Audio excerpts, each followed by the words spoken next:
52. As we move forward in life, one of the greatest chains that will ever hold us back is the chain of the shame that we carry. We all have shame in some area. Maybe it's the things you've done in your past. Maybe it's the things you're currently experiencing and hiding right now.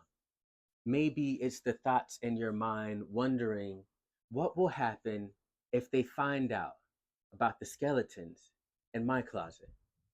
What will happen if they find out about all of the dirt in my life? You see, no man is perfect.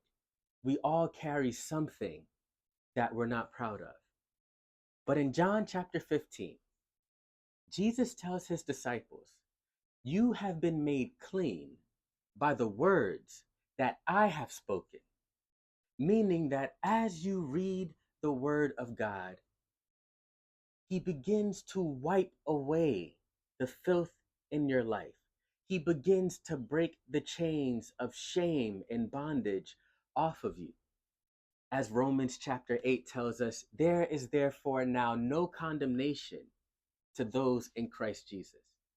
But if you never read the word of God, you'll never truly understand how free you are from the chains of shame. Thank you, Group 52.